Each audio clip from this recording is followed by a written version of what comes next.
So Donald Trump and me, I put this picture up on social media and everyone went ballistic. Oh, how dare you? How could you? It's too soon. Oh, that's so bad. No. What am I going to do? Pretend I don't know the guy? Pretend I didn't vote for the guy? I did, and I still support him, and I'm totally proud of that. So many people in the swamp and so many people in so-called conservative media are distancing themselves from Donald Trump. And that's terrible, because if you do that, you buy into the liberal fake news narrative that he did something wrong last week. He did not. Certainly didn't do anything impeachable.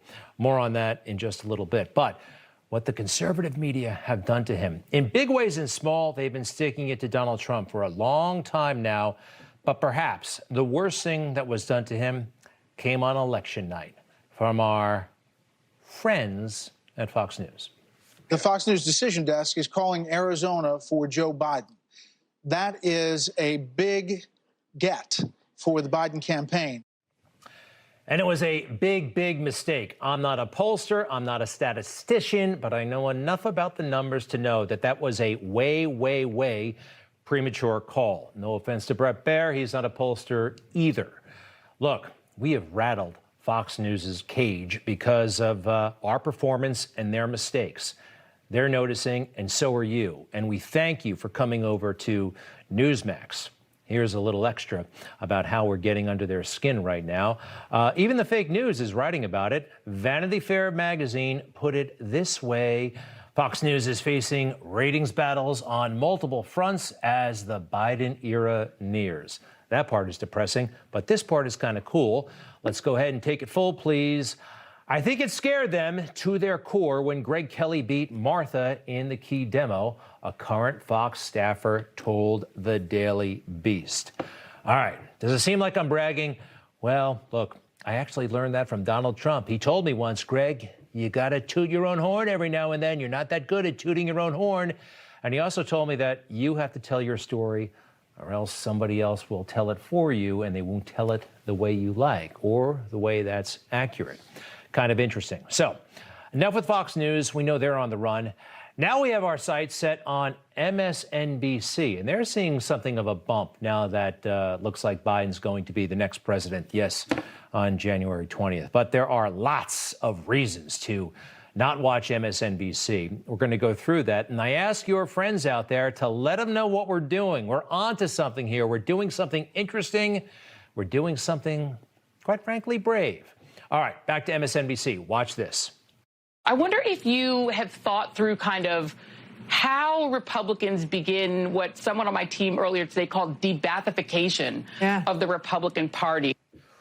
Wow, de-Bathification. What she's getting at, what she's comparing us to is Iraq.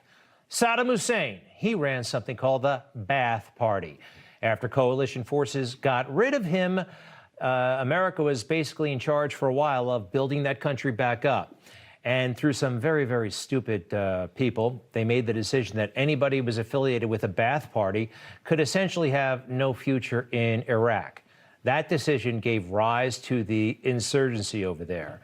It was a terrible decision. I should know. I spent just about a year in Iraq watching all of this stuff from the invasion onward. And now Republicans are actually doing something, or at least considering doing something similar, taking a big step back from Donald Trump. The liberal media, they're all in on trying to cancel those who worked for Donald Trump, or maybe even just voted for Donald Trump and were vocal in their support of Donald Trump. This is scary stuff. And this kind of talk actually should be canceled. It's pretty wild coming from MSNBC, though. Joy Reid, who's on TV right now at this moment, one of the reasons why I'm highlighting this, I want you to tell your friends to watch our show and not her show. She has said some horrible things about Jewish people, about people who happen to be gay. She's written about it.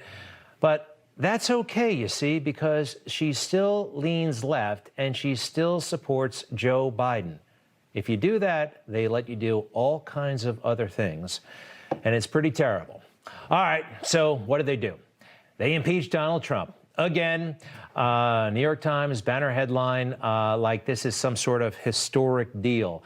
Actually, it's not anymore. We're kind of accustomed to it. And we know it's a joke. We know it's a joke. We saw the evidence against Donald Trump. It wasn't evidence. It was evidence of his innocence. But they did it again. Isn't it wild that lawmakers, Nancy Pelosi, that she actually takes a paycheck, that she actually gets paid, and her friends for these kinds of publicity stunts? I mean, when there's so much to get done in America, for them to do this. And by the way, she's having her own kind of fun. See the outfit she's wearing? It's her impeachment dress. And the fake news, actually, I'm sorry, New York Post is not fake news. But they noticed that, yeah, she likes to wear the same clothes for the same occasion. Isn't that ridiculous? Because impeachment has become a joke. It doesn't mean anything anymore. At one point in this country, it was serious. Richard Nixon actually resigned before they could impeach him. It was that serious back in 1974. Now it's something they do if they don't like you. Because, let's face it, as bad as last week was, and it was terrible, the rioting on Capitol Hill, the damage, the deaths, this is inexcusable. Those responsible must be punished. And it was heartbreaking for all of us. Let's put it in perspective, though. There are people on the left who are likening what happened on Wednesday to what happened to this country on September 11th, 2001. January 6th, 2021 will forever be the date that armed Trump supporters pulled off something Al-Qaeda couldn't on September 11th, 2001, an attack on the Capitol. Others are making a direct comparison to September 11th, 2001 as well. And as horrible as what happened last week was, on September 11th, 2001, 4 planes were hijacked and crashed into the Pentagon, to that field in Pennsylvania, and the World Trade Center. We lost nearly 3,000 people. I was there. I was there on 9/11, and the comparison obviously is offensive and ridiculous. Why are the media so invested in getting rid of Donald Trump? Have you thought about that? I mean, we know they just don't like his politics and all that stuff, but a lot of it actually goes back to 2015 and 2016. We all know how wrong they got it. Would you like a little reminder? Donald Trump has virtually no chance to win. Trump has no chance of winning this election. Donald Trump has no chance of winning the White House. There's no chance of Donald Trump winning. Unless Donald Trump changes, there's no chance he wins. Is there any chance Donald Trump, any reasonable, plausible chance he can win the presidency in this election? No. No. Not right now, no. They were all humiliated on election night. I mean, really, really humiliated. If all of these people with their fancy desks and the graphics and all that stuff got it wrong, so fundamentally wrong, what do we need them for? So they really set out, I believe, to help sabotage him during his administration. So finally, they could be right when they said all this stuff again. Donald Trump doesn't have a chance of winning. Trump cannot win re-election. There is no chance Trump will win a second term in office. Trump knows he's not foolish in this way. He knows he can't win. He can't win with those numbers. So do you think these folks were actually going to give a damn when it came to election irregularities, election fraud? No, because they've been invested in Donald Trump's defeat ever since 2015, okay? He never had a chance with these people. They just want to get back to how it used to be. Conventional politicians who curry favor with them and then cash in at the right time. People like Barack Obama, Speaker Paul Ryan, who's now raking it in, and yes, Joe Biden.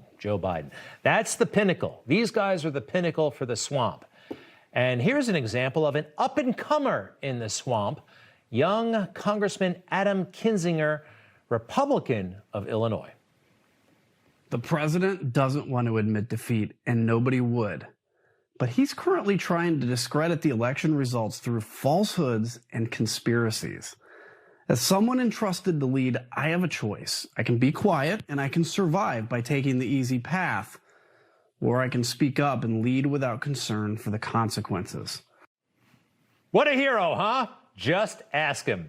Adam Kinzinger is now the darling of the swamp. You'll see him on all the Sunday shows. You'll see him again on Colbert. Why would you ever put a congressman on a comedy show at night? I mean, look, this is what these folks want. They are motivated by fame and money. Adam went to Congress when he was 34, 35 years old. Look, it's biology. He's got to think about his family. He's got to think about his future. Can he really put the country completely and totally first? I'm not sure. That's one of the things I really liked about Donald Trump. They made this point in the Republican National Convention, and there's a lot to this. Watch. He didn't do it for money or power or fame. He had all that. He had all that stuff. All that stuff that others go to Washington, D.C. to get for themselves. He already had his fortune. They go there to make their fortune and to make their name. Donald Trump, in some ways, is naive, in a good way. He campaigned in 2015 and 2016 originally on ideas, and he sold those ideas to the American people. He went out there and made the case. Then he got to Washington, D.C. Guess what? The swamp, they weren't down with just helping people. It is a business down there, a business of making money for themselves. They're so caught up in that stuff, the lobbying, the deal making, the side deal making. It's all really designed for them. Reminds me of my favorite movie, Rocky. You remember Rocky, of course. I want to show you a scene. Rocky has just knocked down Apollo Creed. He shocked the world. Here's what happens next. Leading him back over to his corner. Rocky can hardly find his way. His hammer's coming up. He's sitting down now. Your nose is broke. How's it look? That's an improvement. I want you to quit shucking and jiving. I want you to stick and move. Go for the ribs. Don't let that bastard breathe. The guy's great. He doesn't know it's a damn show. He thinks it's a damn fight. Finish this bum and let's go home. Does that make sense? It's like Donald Trump. He actually thought people in the swamp, more of them, would have been there to help people. No, they're there to help themselves and to keep the swamp the swamp. Donald Trump, his motives were pure in all of this. They were pure. What is his legacy? We've been talking about it all week, and we'll be talking about it for a long time to come. And what is his future? More on that tomorrow. But how about this? No new wars. Peace, relative peace in the world. And let's start with North Korea. You know, before he took office, he had that one meeting with President Obama in the Oval Office, and Obama warned Donald Trump that North Korea could very likely go to war with the United States. Now, previous administrations totally blew it when it came to handling North Korea. He said, I'm going to do this myself. That totally horrified the swamp. Oh, no, no, no. Nope, he did it anyway. And he made an enemy a friend. Is there anything wrong with that? I think it was awesome, awesome. And history at the DMZ, the two of them, Donald Trump, I believe, walked into North Korean territory. It was astounding. And now tensions between us and North Korea, you don't hear about them anymore, do you? You don't hear about it. And I think that's one hell of an achievement. You just watched Newsmax TV, America's fastest growing cable news channel, now in more than 70 million homes. You can get Newsmax TV on your cable system or check your cable guide.